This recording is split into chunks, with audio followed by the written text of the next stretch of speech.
साथियों, हमारी सरकार के गवर्नेंस मॉडल को समझना हो तो आप पीएसयू सेक्टर में आए बदलाव को तरफ नजर करेंगे तो देख पाएंगे।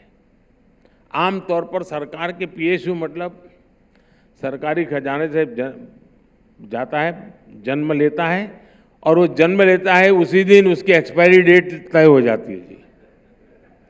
यही उसका इतिहास रहा है जी। बहुत कम पीएसयू होते हैं सरकार के जो कुछ देश के लिए काम आते हैं, बर्बादी लाते हैं।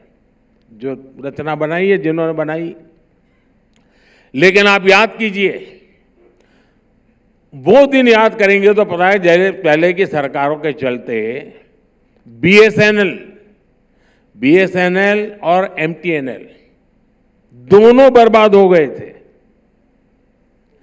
पहले की सरकारों ने एचएएल को भी बर्बाद कर दिया था। एलआईसी को लेकर भी कुछ लोगों ने एक से बढ़कर एक झूठ बोला था। लेकिन आज स्थिति क्या है?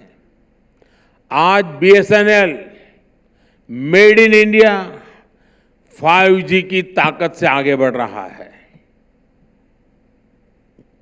आज एयर इंडिया नई भूमिका में अपना विस्तार कर रही है। आज एचएएल में रिकॉर्ड मैन्युफैक्चरिंग हो रही है और रिकॉर्ड रेवेन्यू जनरेट हो रही है। एचएएल के पास अब एशिया की सबसे बड़ी हेलीकॉप्टर बनाने वाली फैक्ट्री है। आज एलआईसी भी दिनों दिन और मजबूत होती जा रही है।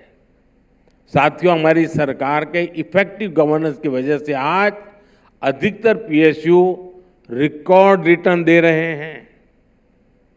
इन पर निवेशकों का भरोसा बहुत अधिक बढ़ रहा है।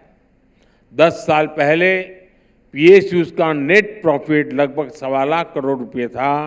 अब पीएसयूज का नेट प्रॉफिट करीब करीब 2 गुना यानी करीब करीब 2.5 लाख करोड़ के पार कर चुका है। 10 वर्षों में पीएसयूज की नेटवर्थ 9.5 लाख करोड़ रुपए से बढ़कर 17 लाख करोड़ रुपए तक पहुंच चुकी है जी। जब नेशन फर्स्ट की भावना हो तो ऐसे काम भी होते हैं और ऐसे परिणाम भी मिलते हैं।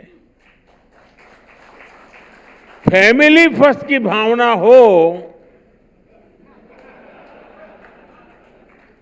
तो नतीजे आप भुगत रहे हो। साथियों, हमारी गवर्नेंस का एक और बड़ा पक्ष रहा है भ्रष्टाचार को लेकर जीरो टॉलरेंस। भ्रष्टाचार पर कार्रवाई के लिए हर एजेंसी पूरी तरह स्वतंत्र है। अब जैसे ईडी को ही देख लीजिए, साल 2014 तक पीएमएलए के तहत 1800 केस रजिस्टर किए गए। स्वतंत्र संस्था है, स्वतंत्र रूप से उसको काम करने देना चाहिए। उसको रोकने की, अड़ने की क्या जरूरत थी? हमने कहा भाई जो आपको ठीक लगे करो। मेरी पॉलिसी इतनी है, जीरो टॉलरेंस। बीते 10 वर्षों में 4700 केस दर्ज हुए हैं। मैं जानता हूं आप ताली नहीं बजाइए इसमें, क्योंकि मैं आपको परेशान नहीं करना चाहता। साल 2014 तक सिर्फ, अब देखिए देश कैसी हालत में रहा है, 2014 तक सिर्फ 5000 करोड़ रुपए की ही संपत्ति अटैच की गई थी। हमारे 10 वर्षों में 1 लाख करोड़ रुपए से अधिक की संपत्ति अटैच की गई है।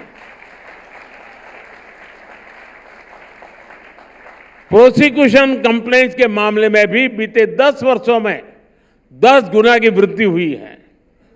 ईडी ने बहुत बड़ी संख्या में टेरर फाइनेंसिंग से जुड़े अपराधियों को, साइबर क्राइम से जुड़े अपराधियों को, नारकोटिक से जुड़े अपराधियों को गिरफ्तार किया है।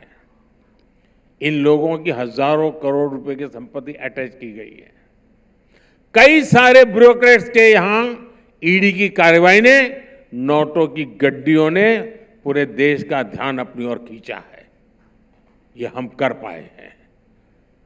अब जब इतनी तेज कार्रवाई होगी तो कुछ लोगों के पेट में दर्द होना बहुत स्वाभाविक है।